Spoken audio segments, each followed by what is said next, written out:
Welcome, everyone. It's the Texas Values Radio Show on this cold January morning, Thursday. I hope you're getting some hot coffee for your sleepy eyelids, and in a way, that's sort of what we are too. We're hot coffee for the soul, waking you up, getting you engaged, getting you going on the issues that matter. We're happy you joined us today. I'm Jonathan Covey. I'm the policy director for Texas Values, filling in for Jonathan Signs this week on the Texas Values Report. We have a great show lined up for you today with a very special guest. But before I get to her, just as a reminder, you can catch us every day of the week, every week on this station, KTXW 1120 The Bridge, or you can watch us on demand on Facebook, on Spotify, on YouTube, all of your favorite streaming platforms as well. Also, if you want to find out more about anything that we've talked about today, you can find tons of great information on our website at txvalues.org, and you can stay up on breaking news and information by texting TX Values to 797979. All right, that's my spiel. Our guest today is Kassidy Comer, NCAA college athlete and advocate for fairness in women's sports. Kassidy, welcome to the Texas Values Report. Thank you for having me, Jonathan. It's a pleasure to be on here today. Well, Kassidy, it's such a pleasure working with you over the years. We've worked for a while on some of these issues, and I want listeners to sort of have a chance to know you better in the way that our team has gotten to know you as well. So give us a little bit of background on yourself and what you stand for when you stand up for fairness in women's athletics. Sure. So I started playing basketball in 6th grade. I fell in love with the sport. I had seen my older brother playing it growing up and just kind of came naturally. And, I started playing the sport in school and then went on to play AAU basketball or club basketball throughout junior high and high school and just fell in love with the sport. It was so much fun for me to have that experience and grow not only physically, obviously I'm very tall, but just kind of experience that work ethic and the socializing and stuff like that you can't really experience in other ways that you get to see in sports. And so when I was recruited to play in college, it was a super exciting experience. I had overcome a major knee injury that resulted in a very long knee surgery, but getting to be recruited was a very exciting time in my life. And I was on the team at Midwestern State for 2 years before I medically retired due to more surgeries and more injuries. But it has left an impact on my life that will last a lifetime, I think, to be able to have that experience. I think that women's sports is such an amazing opportunity for girls and women to experience. You don't get another opportunity like it. It's one of a kind. Whatever sport you choose to play, it leaves a mark on your heart, whether you are done after high school or you play in college or you even go on to play professionally. It is unreplaceable. It is something that it will leave a mark on your heart for life. And it just breaks my heart to see these women that are getting hurt, that are losing their spots on teams and losing their scholarship opportunities because a man has chosen to come in and take it from them. Yeah. I mean, well, I could say some things, but yeah. Well, we hear this a lot. I mean, this is just sort of a testimony to women's sports and the difference that it's made an incredible impact in the lives of so many young women. Let's start with the basics here, just so from a purely physiological standpoint. Why is it unfair? Talk about to our supporters why it's unfair to have males competing in women's sports, and what differences would you be able to point out for us? For sure. So to start, height is a big deal. In basketball, it's a very big deal. And I am about 6'5" with shoes on, which is pretty darn tall for a girl. But when you step into the men's league, that's nothing. I mean, in my experience of playing against men in practices and scrimmages, I was getting dominated, and I had never experienced that before in my life, at least in the high school level. I mean, it's a little bit more common in college, but Right. I mean, there's just no comparison strength-wise. I mean, those fast twitch muscles are a huge deal, and no one wants to talk about the muscle mass, the bone density, the lung capacity, all of these things that combine, and they make the gap between men and women impossible to bridge. Yeah. Yeah, I mean, so obviously you and I have talked a lot, and our team have talked a lot about fairness in women's sports in general. And you were here in Texas working with us when Texas Values helped spearhead SB 15. That was the Save Women in College Sports Act. But we do like to talk about current day issues. And the reality is that while we're protected here in Texas, this is still a hot button issue and very much a current reality for women nationwide. And I'm getting a little bit of echo in my ear here, but I just want to sort of get your take. So, USA Boxing recently, the governing body for boxing in the United States, just recently announced a new policy starting in 2024 where they're going to allow males who have undergone certain levels of hormone therapy to actually fight in the ring with females. And this seems like madness. Your Mm. thoughts on this? I was doing some research on it and comparing and seeing what the strength level is and, the pound per pound, and it's just astronomical difference when you compare the male to the female. And yes, they're requiring the gender reassignment surgery. Yes, they're requiring blood tests to make sure your testosterone level is below a certain level, but it cannot change the fact that if you have undergone a male puberty, you have what I've previously talked about, the bone density, the muscle mass, the lung capacity, all of these things.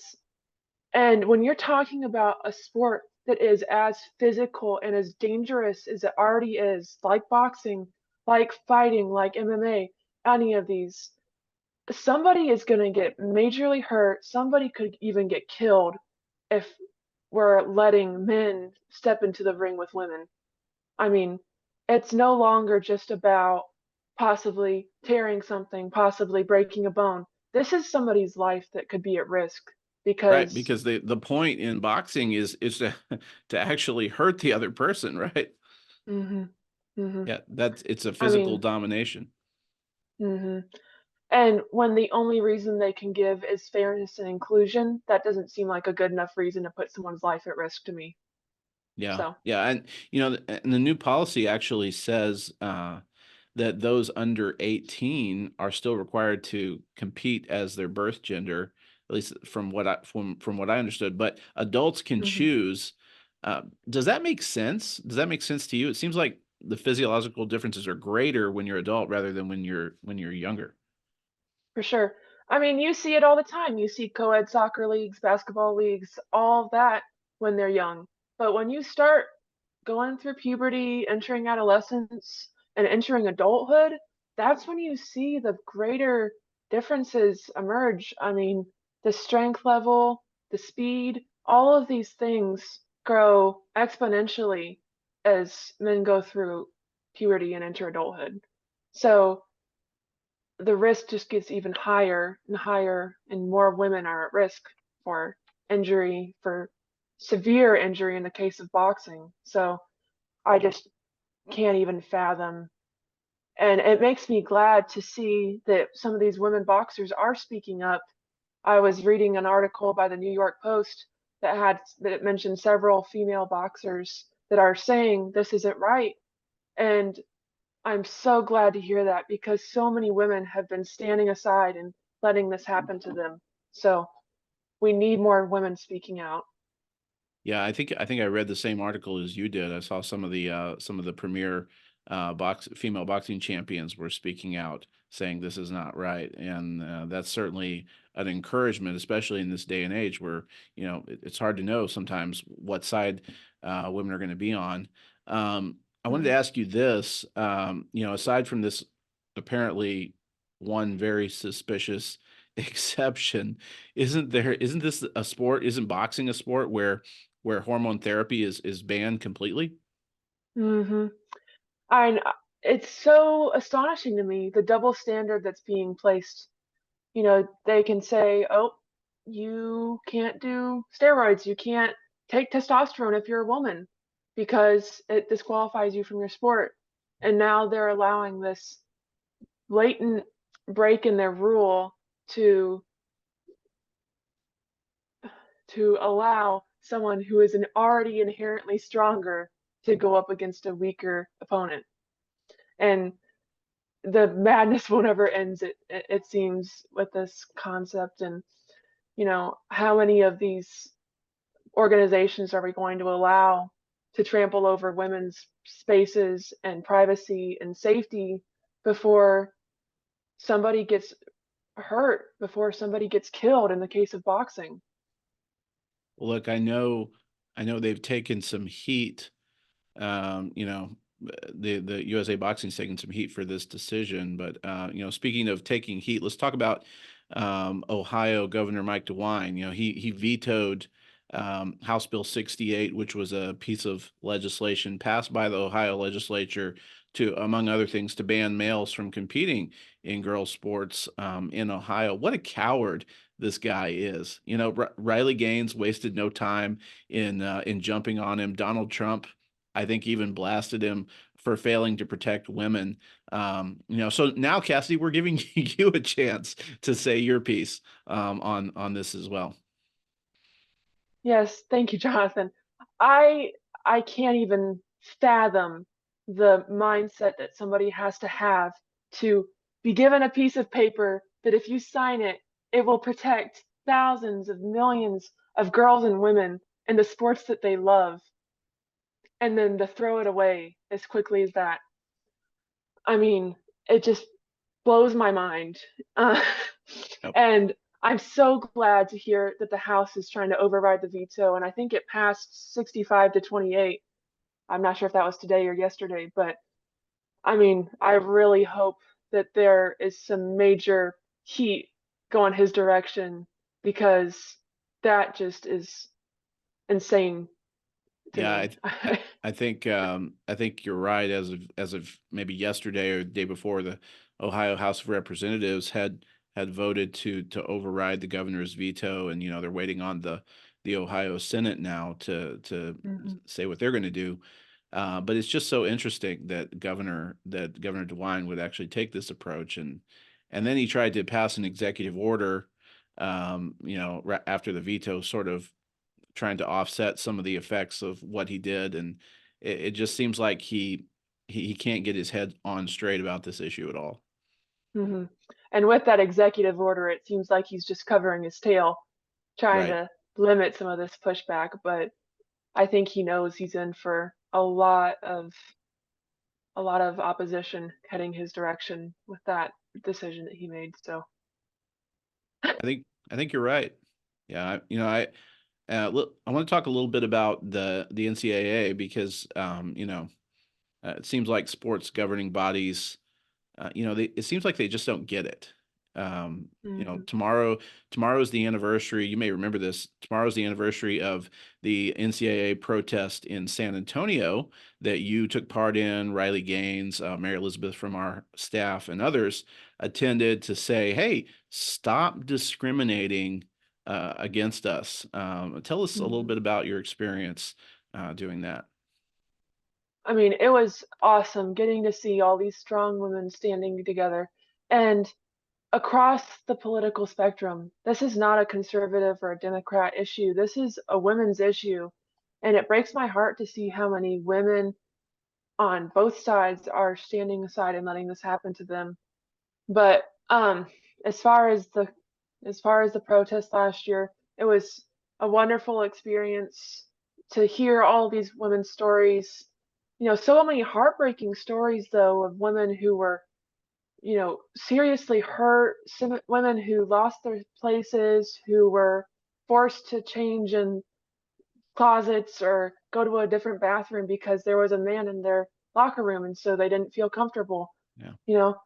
And I know that today I think that they're meeting in Phoenix, and I wish I could be there with some of my good friends that I've made in this fight, but I just hope that the NCAA will start listening to these pleas from their athletes, their former athletes that have had to endure such an awful traumatic experience. Well, and that I was my mean, next question too, because you're right. I believe there's protests going on now in Phoenix. Macy Petty, Paula Scanlon, Riley Gaines, some of those folks will be there. And we thank you for being here with us. But what type of impact do you feel like these protests are having right now on Charlie Baker and the NCAA? well, my hope is that if not everyone, then maybe there will be a domino effect. I think that if one member of the governing body will start to listen and start to understand the impact that their lack of concern is causing and what the NCAA will look like in 10 and 15 years if they don't stop it now, I think that there's hope. I don't think hope is lost. I think that's the biggest mistake you can believe is that hope is lost in this situation because we are not fighting this fight by ourselves. There are so many other men and women out there who are standing up. But I think the goal of this protest and the one last year is just to open the eyes of some of these people, some of the people who saw it on the news and were saying, wow, this is happening. I need to do something about this, hadn't heard of it until then. And some of the members of the NCAA that try to diminish its impact. And maybe by protesting, by saying our stories, these people will start to listen and start to act. That's really my hope. And I think the hope of every single woman who's there today. So, Absolutely. Well, if you're just joining us, we're talking with Kassidy Comer, college athlete, advocate for fairness in women's sports. And if you find value in the work that we're doing, you can make a donation by going to our website at txvalues.org. Kassidy, I want to thank you for joining us. I got one last question for you. So obviously, this is a major issue nationwide. To talk with our supporters about what can athletes and those who are supporting athletes, parents, so forth, do to help on this issue as we continue to grow this movement. for sure. I mean, the first thing for all of our Christian supporters out there, we need to pray. I mean, our nation really needs this binding cover of prayer for not just over this issue, but for a lot of these issues that are going on that are spiritual battles as much as anything. The second thing, reach out to your representatives, reach out to your senators. Now is not the time to stand back. I think I said it earlier. I mean, how many of these women athletes that are seeing this feel afraid because they think they're alone? You are not alone in this battle, and we need you to use your voice, use your God-given abilities, and speak. Tell us your experiences. Tell your politicians your experiences. The worst thing that you can do is hide in the shadows because you think your voice is insignificant. I think that's great. I mean, you are not alone. That's a message that everyone needs to hear. Certainly in this time of possibilities of being canceled and so many other things, athletes need to know that they can speak out, they can speak the truth, and that's what you're doing for us. So, Kassidy, thank you for joining us as always. It's always good to have you, and we look forward to having you back on the show again real soon. Thanks for joining us. Thank you, Jonathan. It's great in so many ways to be headed into a new year, and if you're trying to get more exercise, whatever goals you set, climb a mountain, start a business, whatever your goal is, the new year sort of gives you a clean slate to say, okay, this will be the year that I'll get this done. For the women's sports issue, it sort of marks a new era in this movement where we transition from getting laws passed to actually to protecting those laws and making sure they're defended and seeing what kind of constitutional metal that they're made of. Will they be upheld? Will they not be upheld?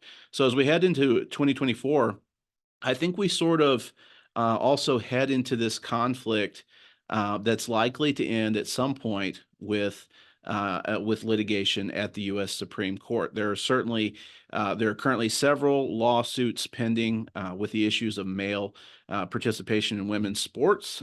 Both sides, they lay claim to the idea of Title IX supporting their arguments. And for those who are just sort of getting warmed up on this discussion, Title IX is the federal civil rights law that bans sex-based discrimination in any publicly funded school or education program. So there's a case going on right now in West Virginia. A boy named Becky Pepper Jackson, he's suing West Virginia Save Girls Sports Law because he wants to try out for the middle school girls cross country team. So that's one case. There's also a Connecticut case that was recently revived by an appellate court just recently by 4 female runners. This is headed up by our good friends over at ADF. And these girls were actually deprived of scholarships and opportunities because males competed in their sports. So you have all of these lawsuits and they're pending and they're filtering up to the U.S. Supreme Court. Meanwhile, you have the Biden administration, Biden administration ever hostile to girls and women. They're preparing to finalize a rule in March that would expand the definition of sex discrimination to include gender identity. This would be a disaster for for fairness in women's sports, for biological women. And I don't think it's a coincidence that they're planning to unveil this rule in March, which is Women's History Month as well. And Biden and the people that work for him, they would love nothing more than to redefine what a woman is. They'd love to politicize it and use it for an electoral advantage, which is really what they're doing. But you know what? There is an inherent tenacity about biology and about really just talking about facts that refuses to conform to politicizing it. The facts are hard to argue with. That's the truth. And there were some very smart people out there that did an analysis on different sports, on running, on jumping and swimming. And you know what they found? They found that the rise in testosterone in puberty in males coincided with a steep improvement in performance. The puberty occurs in girls on average. Girls reacted where they continually and steadily improved their sporting performance into their teens. But for boys, there was a rapid upward shift in that trajectory. So when you look at elite athletes, elite runners, whether they're sprinting 100 meters or they're racing many, many miles, once athletes hit this physical maturity, the best men have anywhere from a 9 to 12% advantage over the best women. This is a significant gap. And it can be seen in not only in running, but cycling, swimming, skating, high jumping, a variety of other athletic feats as well. And the gap is even larger in sports that depend on strength, for example, in boxing, just to sort of bring it full circle. So you're looking at elite weightlifters, elite boxers who have an even bigger advantage, 20 to 30% advantage. So this is a real issue, and we continue to fight for this issue. And we're so glad that we got to talk with Kassidy as well. But we are coming to the end of our show. We do want to remind everyone of the Texas Rally for Life on January 27th. So come on out to Austin and show your support for life. celebrate the overturning of Roe v. Wade.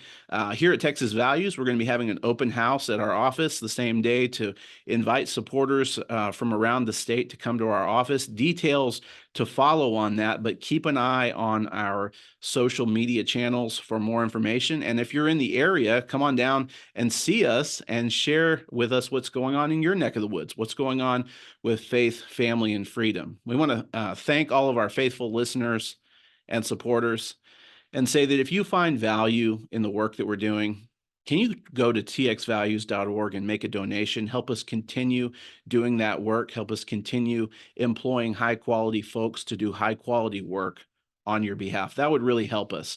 As we've said so many times on this podcast, government belongs to those who show up. And here at Texas Values, we are dedicated to being your boots on the ground and your voice in the government for social conservative issues. So thank you for listening. I'm Jonathan Covey, your host. Tune in again next week, right here on the Texas Values Report.